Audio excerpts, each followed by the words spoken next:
They called him mad. A painter ordered to disguise warships was instead proposing to build ships that didn't exist. Lieutenant Commander Thomas Eldridge wasn't meant to sink submarines, he was meant to hide them from view. But as 5 German U-boats discovered too late, sometimes the most dangerous weapon isn't what you can see, it's what you think you see. And in the grey waters of the North Atlantic, where 2,500 Allied merchant vessels had already been sent to the bottom, one man's refusal to follow orders would rewrite the rules of naval warfare entirely. February 14th, 1942, 0600 hours, Admiralty House, Liverpool. The room smelled of wet wool, stale cigarette smoke and desperation. Rain hammered against the blacked-out windows as Commander Geoffrey Hartwell spread reconnaissance photographs across the mahogany table.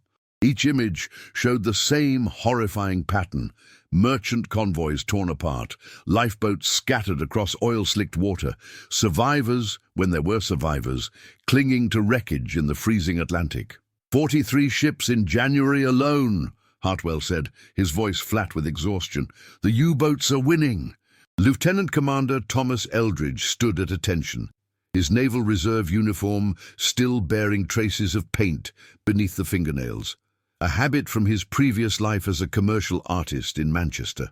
At 41, he was older than most officers in the room, his temples greying, his hands steady, despite 3 cups of weak wartime tea churning in his stomach. Your orders are straightforward, Eldridge, Hartwell continued. The Admiralty has authorized expansion of the camouflage section.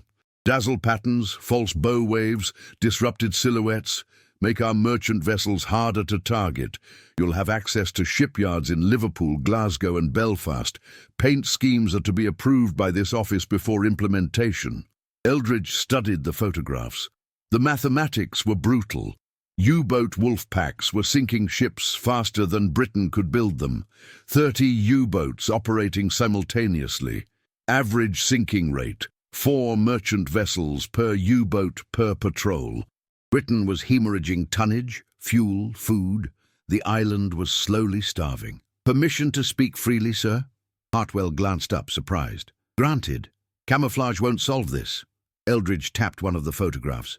These attacks happen at night, in poor visibility, using acoustic torpedoes. The U-boats aren't targeting what they can see clearly. They're targeting what they hear, what their hydrophones detect. Paint patterns are irrelevant if the enemy's hunting method doesn't rely primarily on visual identification. The room went silent except for rain against glass. A staff captain near the window shifted uncomfortably. Then what exactly do you propose? Hartwell's tone carried warning. Eldridge pulled a rolled sheet of paper from his jacket. Sketches made during sleepless nights in his quarters, calculations scrawled in margins, a concept that had consumed him since his assignment to the camouflage section 3 weeks prior. We don't hide our ships, sir. We build ships that don't exist. Decoys, Q-ships redesigned for modern submarine warfare. Hollow vessels that look like fat, valuable targets from periscope depth. Ammunition carriers, tankers, troop transports. But they're actually submarine traps. Depth charges concealed below deck, naval ratings hidden in false compartments, communications equipment broadcasting fake distress signals. We make the U-boat surface to finish what they think is a helpless victim. Then we destroy them at point-blank range. Hartwell stared at him as though he'd proposed sailing to Berlin on a raft. The Admiralty tried Q-ships in the last war, Eldridge. They worked brilliantly, until the Germans learned to sink merchant vessels without surfacing. Your proposal is obsolete before it leaves this room. That was 1918 technology, sir. This is 1942. The Germans are overconfident now. They're sinking ships so easily that their commanders are becoming careless, surfacing to use deck guns instead of wasting torpedoes on stragglers. They're finishing off damaged ships with machine gun fire, taking photographs for propaganda. If we give them targets that appear wounded, isolated, defenseless, if we exploit their arrogance, we can turn their success into vulnerability. Another staff officer spoke up. And how exactly do you propose building these ghost ships when we barely have steel for actual warships? Every riveter, every welder, every ton of material is allocated for destroyers and corvettes. Eldridge had anticipated this. We don't build them from scratch. We repurpose vessels already deemed obsolete. Damaged merchant ships awaiting repair. Older fishing trawlers, coastal steamers no longer suitable for convoy duty, ships that would otherwise be scrapped. We reconstruct their superstructures using timber, canvas, empty drums, materials that aren't rationed for military construction. From 100 meters through a periscope in North Atlantic weather, a U-boat commander won't distinguish between a real funnel and one made from painted canvas stretched over a wooden frame. Hartwell sat back, fingers drumming the table. The rain had intensified, matching the rhythm of his thoughts. Even if, and I emphasize if, the Admiralty approved this lunacy, you'd need crews willing to sail floating targets into U-boat hunting grounds. Men who'd sit on a disguised warship, pretending to be helpless while submarines stalked them. That's not camouflage duty, Eldridge. That's volunteering for a coffin. Then I'll volunteer first, sir, and I'll find others. The silence that followed was broken by the staff captain near the window. He's not entirely wrong, Commander. We've lost 3 armed merchant cruisers this month, proper warships converted for anti-submarine work. If a few obsolete trawlers can achieve similar results at a fraction of the cost, and if they're lost, we've sacrificed vessels we'd have scrapped anyway. Hartwell stood, walking to the rain-streaked window. Beyond the glass, Liverpool's docks stretched into grey murk, cranes like skeletal fingers, warehouses bombed during the Blitz still showing scorch marks, dockers working despite the cold because cargo wouldn't unload itself and Britain couldn't eat German submarines. You'll have one chance, Eldridge, one prototype. If it fails, you'll return to painting zebra stripes on destroyers until this war ends. Understood? Perfectly, sir. And Eldridge? When this goes catastrophically wrong, I'll personally deliver your posthumous commendation to your widow. Dismissed. Eldridge saluted and left, his footsteps echoing down corridors that smelled of bureaucracy and damp. Behind him, staff officers murmured doubts. Ahead, through blacked-out windows, the North Atlantic waited, cold, dark, and full of hunters who'd never imagined they might become prey. He had 3 months to prove that sometimes the best way to sink a submarine wasn't with destroyers and corvettes. It was with a lie so convincing that death arrived wearing a merchant ship's disguise. March 2nd, 1942. Camel Laird Shipyard, Birkenhead. The vessel designated HMS Peregrine, previously the coastal steamer Mary Catherine, damaged by near-miss bombs during a Luftwaffe raid and judged uneconomical for proper repair, sat in a dry dock that smelled of rust, welding flux, and the River Mersey's particular blend of industrial effluent. She was 185 feet long, 950 gross tons, and thoroughly unremarkable, exactly what Eldridge needed. The work crew assembled at 0700 hours, numbered 43.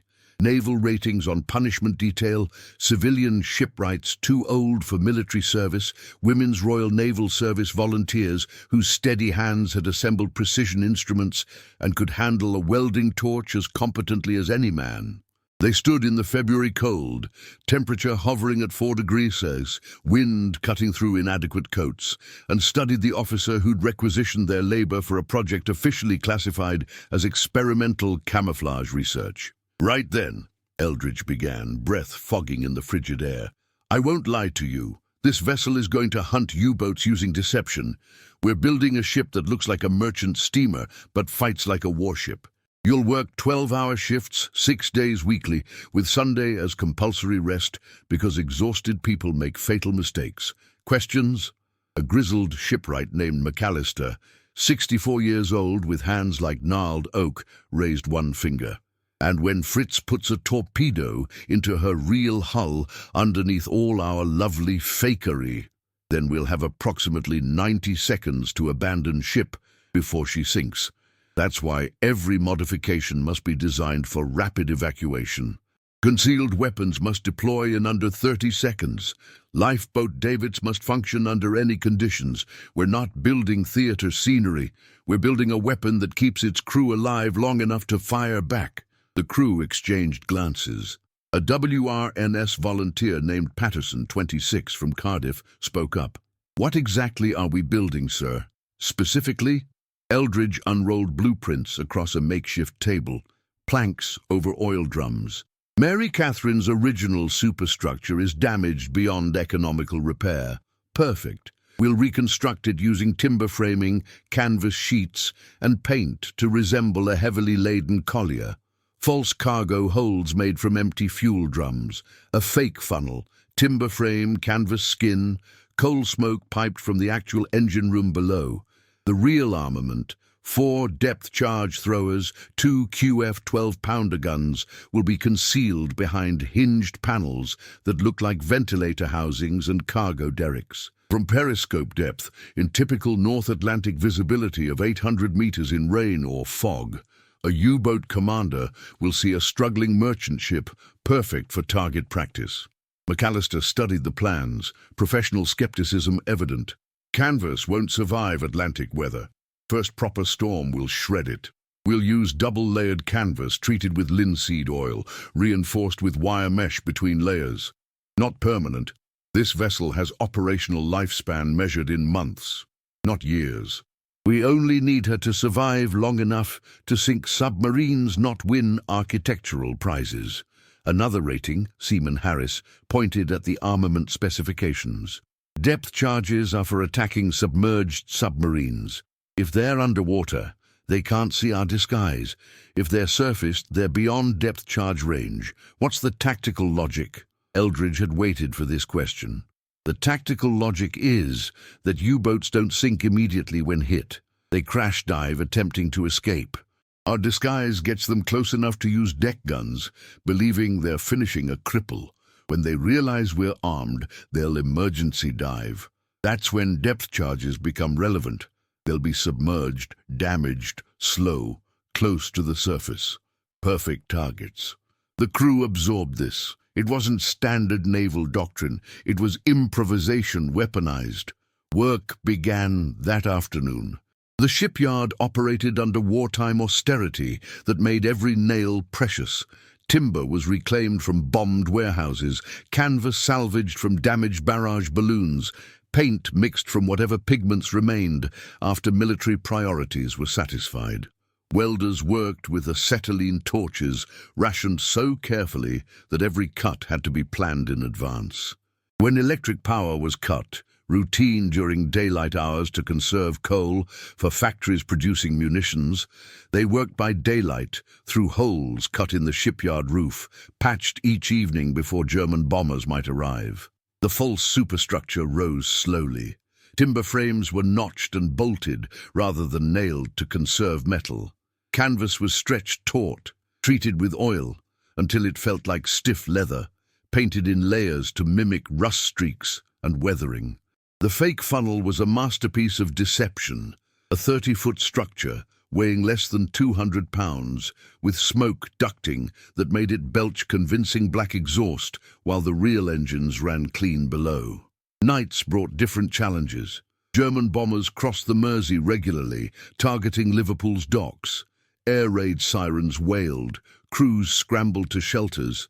Work stopped while high explosive and incendiary bombs fell close enough to shake the dry dock. On March 15th, a 500-kilo bomb struck a warehouse 200 meters away, killing 11 dockers and destroying a month's supply of imported timber. McAllister and 3 shipwrights spent the following morning salvaging what could be recovered. Scorched planks still structurally sound, nails picked from ash. The weapons installation required surgical precision.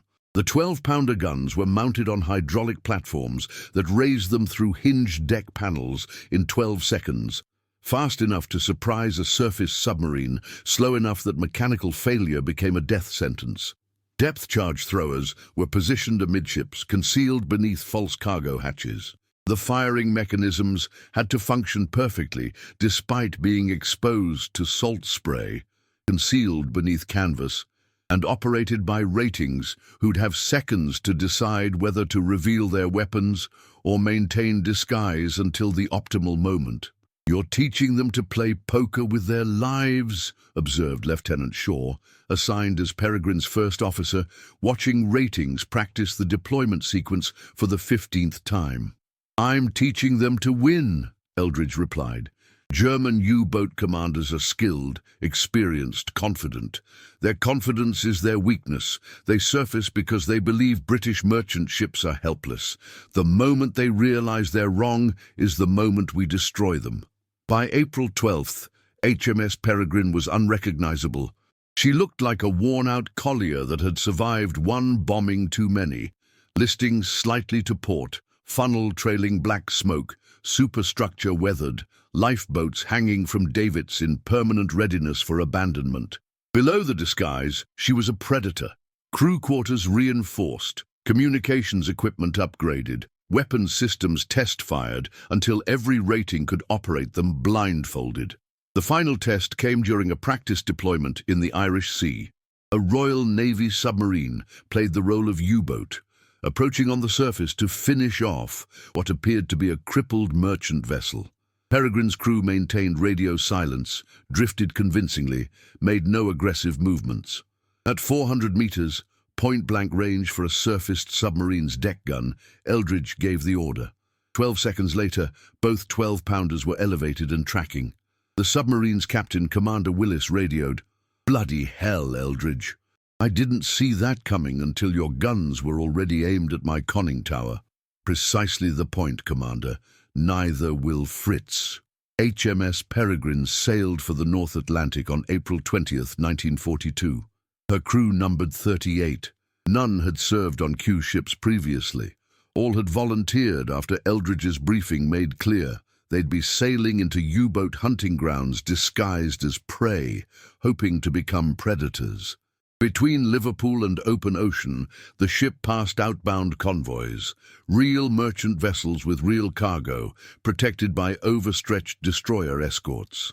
Eldridge stood on the bridge, watching Britain's coastline fade into Atlantic grey.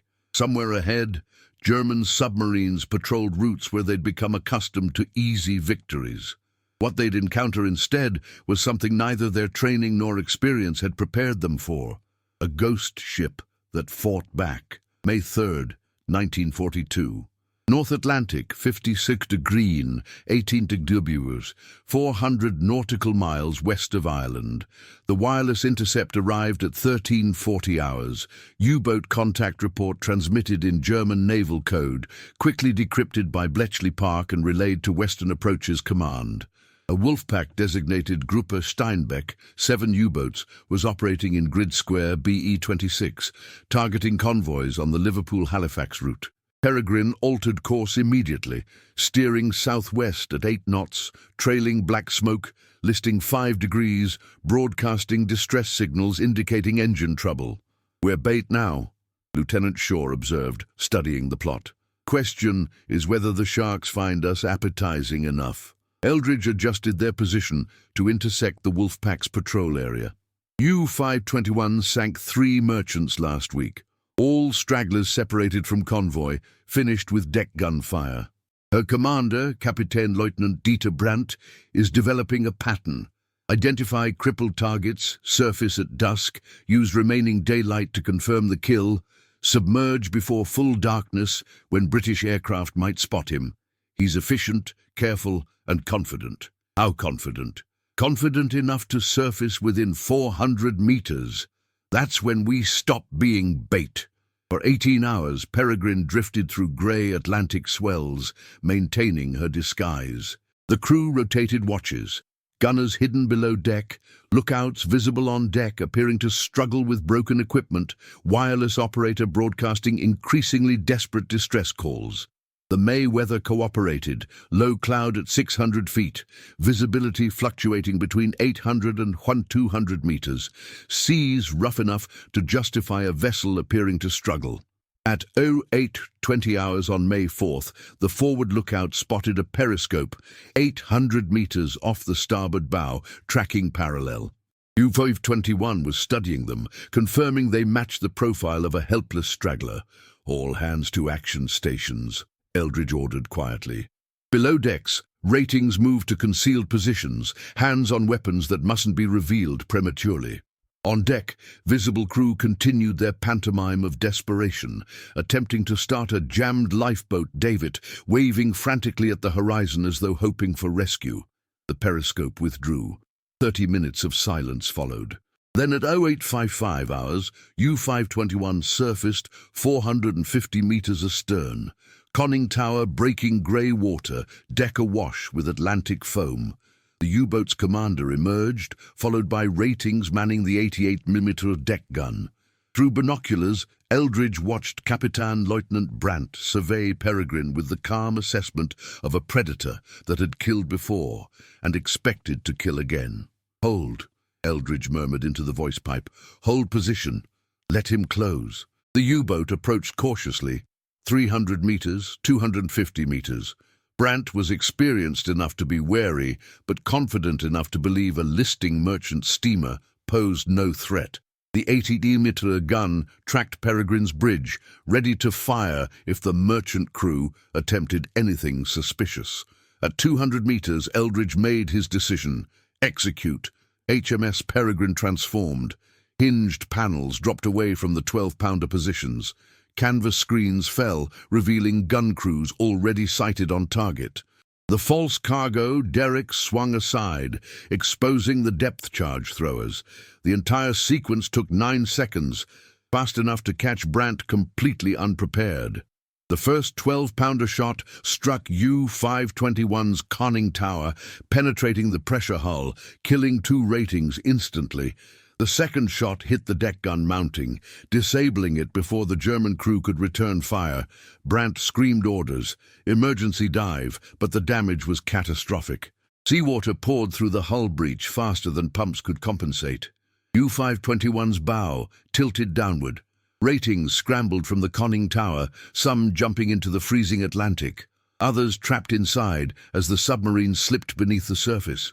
At 70 meters depth, too shallow for a controlled dive, too deep for surface escape, the U-boat's damaged hull crumpled under pressure. The hydrophones aboard Peregrine recorded the implosion, a sound like distant thunder, then silence. Commander Brandt and 11 crew members were pulled from the water. The remaining 32 went down with the boat. "First kill confirmed," Shaw said, his voice carefully neutral. Eldridge lowered the binoculars, watching German survivors hauled aboard, soaked, shivering, staring at the merchant ship that had destroyed them. One prisoner, a young Oberleutnant Zur See, looked up at Peregrine's false superstructure, understanding dawning in his eyes. "Verfluchtes Höllenspuk," he whispered. "Damned ghost ship." The interrogation of the survivors yielded intelligence immediately radioed to Western Approaches Command. Gruppe Steinbeck had standing orders to target isolated stragglers using surface attacks to conserve torpedoes. 3 more U-boats were operating within 50 nautical miles, hunting the same convoy routes. Peregrine resumed her disguise. Canvas screens were rehung, gun positions concealed. Damage to her fake superstructure, caused by U-521's single wild machine gun burst, repaired with paint and spare canvas. By 1400 hours, she again resembled a crippled merchant vessel, drifting helplessly, broadcasting distress calls. This time they didn't wait 18 hours. At 2145 hours, under partial moonlight breaking through cloud, U-203 approached from the northwest. Her commander, Capitan Lieutenant Rolf Mützelberg, was more cautious than Brandt, surfacing 600 meters distant, studying Peregrine through darkness for 15 minutes before closing. Eldridge let him approach to 300 meters before revealing Peregrine's weapons. The engagement lasted 40 seconds. 4 12-pounder rounds fired, 3 hits, U-203 mortally damaged and sinking. Mützelberg managed emergency surface escape procedures. 7 crew members evacuated before the U-boat sank in 180 meters of water. 2, Shaw said, marking the plot. How many more before the wolf pack realizes something's wrong? At least 1 more. German naval intelligence won't believe reports of a Q ship until multiple U-boats report the same encounter. And dead U-boats can't report anything. They were wrong about timing. U-415, observing from 2,000 meters using hydrophones, had detected the engagement. Her commander, Captain Lieutenant Kurt Neider, radioed an urgent warning to Gruppe Steinbeck, Britische Falle, British trap. The disguised merchant vessel was an armed warship hunting submarines. But by then, HMS Peregrine had already sunk 3 U-boats in 7 days, rescued 24 survivors, and radioed precise locations where Western Approach's command could dispatch destroyers to hunt the remaining Wolfpack members now scattering in confusion. German naval intelligence received the reports with initial skepticism. Q ships were obsolete tactics from the previous war. But when U-415's detailed account corroborated survivor testimony from U-521 and U-203, Gross Admiral Karl Dönitz issued new operational orders. All U-boats were to treat apparently disabled merchant vessels as potential traps. Surface approaches were forbidden, unless target was confirmed sinking and crew already abandoned ship. British codebreakers intercepted these orders within hours. At Western Approach's command, staff officers congratulated Eldridge on disrupting an entire Wolfpack and forcing tactical changes across the U-boat fleet. But Eldridge studied the decrypted German messages with growing unease. Dönitz was brilliant, experienced, adaptive. He'd learned the lesson, perhaps too well. If U-boats no longer surfaced to finish disabled ships, Peregrine's disguise became irrelevant. The hunter had sunk 3 U-boats. Now the hunted knew they were being hunted. The question was whether ghosts could keep killing once their enemies stopped believing in ghosts. June 18, 1942, Admiralty House, Liverpool. Commander Hartwell spread the operational summary across his desk. HMS Peregrine. 5 U-boats sunk, 31 prisoners taken, 0 friendly casualties, 147 days operational. The statistics were unprecedented. A single converted coastal steamer had achieved results requiring an entire destroyer flotilla under conventional tactics. "You've become rather inconvenient, Eldridge," Hartwell said, though his tone carried grudging admiration. "Dönitz has circulated intelligence warnings about Q ships to every U-boat in the Atlantic. Your success has made your tactic obsolete." Eldridge stood before the desk, uniform showing salt stains from 7 months at sea. Face leaner, eyes carrying the particular exhaustion of command in combat. "Then we adapt, sir. U-boats are avoiding surface attacks, but they're also burning torpedoes unnecessarily, hitting targets they'd previously finished with deck guns. Their patrol endurance is decreasing, fewer days on station because they're expending ordnance faster. We've changed their operational calculus, at considerable cost." Hartwell tapped a separate file. "Peregrine's timbers are rotting. Her false superstructure needs complete rebuilding. The Admiralty could authorize repairs, or they could repurpose the concept using purpose-built vessels rather than converted relics." "How many?" 8 Q ships, properly designed from keel upward, steel hulls, genuine merchantman profiles, concealed armaments, experienced crews. The Admiralty is designating them special service vessels. Your prototype proved the concept works. Now the Royal Navy will professionalize it." Eldridge felt the satisfaction of validation mixed with the peculiar loss of relinquishing an idea that had consumed him. "And Peregrine. Decommissioned. She'll be scrapped. Her steel is needed for corvettes. Your crew will transfer to the new special service vessels, positions guaranteed based on operational experience. You'll receive command of HMS Chrysanthemum, the first purpose-built Q ship, launching in September." What Hartwell didn't mention, because it remained classified until 1947, was the broader impact. British naval intelligence began analyzing U-boat operational patterns before and after Peregrine's deployment. The data revealed significant shifts. U-boat commanders were approaching targets more cautiously, expending torpedoes at increased rates, reporting psychological stress from uncertainty about target authenticity. German Naval Command implemented new protocols requiring multiple confirmation steps before surface attacks, slowing response times. By August 1942, 8 special service vessels were operational across Atlantic convoy routes.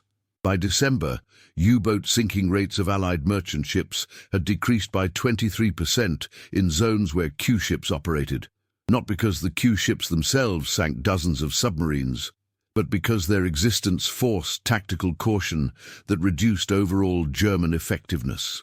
Dönitz later wrote in his memoirs, "The British Q-ship program of 1942 introduced psychological uncertainty into operations previously conducted with mathematical confidence. Our commanders had to assume any disabled vessel might be armed, any distress call might be bait." Lieutenant Commander Thomas Eldridge survived the war, commanding 3 different Q-ships, sinking 2 additional U-boats, and training 17 officers in deception warfare tactics. He received the Distinguished Service Order in 1943, though the citation was deliberately vague, for distinguished service in special operations. The true nature of his work remained classified. After VE Day, Eldridge returned to Manchester and resumed his career as commercial artist. He painted landscapes, designed advertising posters, never spoke publicly about his wartime service. The Official Secrets Act forbade disclosure. Personal inclination favored silence. He'd sent men into situations where they pretended to be helpless while actually being deadly, where survival depended on maintaining perfect deception under conditions of absolute terror. Those who'd served with him understood. Those who hadn't wouldn't. In 1963, when official histories began declassifying Q-ship operations, a naval historian interviewed Eldridge about his motivations. "Why propose a tactic that conventional naval doctrine had abandoned as obsolete?" "Because conventional doctrine was losing," Eldridge replied. "We were hemorrhaging ships, losing the tonnage war, watching Britain slowly starve. I could paint zebra stripes on destroyers and feel productive, or I could try something desperate that might actually change outcomes. Desperate times don't reward conventional thinking." The historian pressed, "But you risked your crew's lives on an unproven concept, using obsolete vessels, barely seaworthy." "I volunteered first. Every crew member volunteered after full briefing about risks. We weren't suicidal. We were pragmatic. U-boats were sinking merchant ships because they'd become complacent. They'd learned that disabled British vessels were helpless. We taught them a different lesson. Complacency kills." HMS Peregrine was scrapped in July 1942. Her timbers were burned for warmth in Liverpool factories. Her steel became part of corvettes that continued hunting U-boats through 1945. Nothing physical remained except operational reports, crew testimonies, and German naval intelligence files documenting confusion and tactical revision. But the concept survived. Special service vessels operated throughout the war, sinking 17 U-boats directly, forcing tactical changes that reduced German effectiveness measurably. Post-war analysis suggested that for every U-boat sunk by Q-ships, 3 additional submarines were forced to operate less aggressively, expend torpedoes unnecessarily, or abort attacks due to target uncertainty. The psychological impact exceeded the material damage. Thomas Eldridge died in 1979, aged 78. His obituary in the Times mentioned distinguished naval service, but provided no details. His family inherited a Distinguished Service Order medal, faded photographs of a coastal steamer that looked unremarkable, and letters from crew members who'd served aboard what they called the ghost that fought back. The final assessment came from an unlikely source. U-boat commander Kurt Neider, captured in 1943, interviewed post-war about German tactical evolution. Asked about the British Q-ship program, he said, "They made us afraid of our own success. We'd learned to sink British ships efficiently. Then suddenly, efficiency became vulnerability. The ships we'd learned to destroy us. It was brilliant, terrifying, and effective precisely because it exploited our confidence."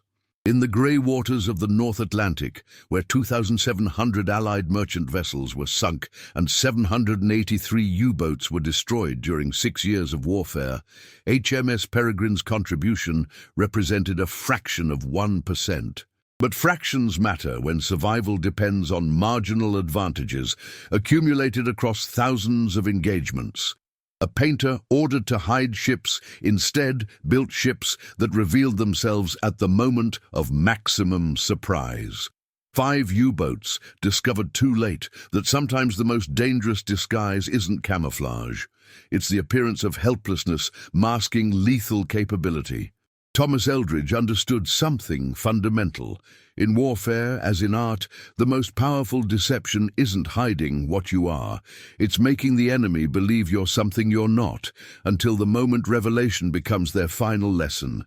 If you found this extraordinary true story of ingenuity and courage compelling, please subscribe to our channel for more untold tales from history's greatest conflicts. Drop a comment below. What aspect of the Q-ship program surprised you most? Which other W2 deception operations should we explore next?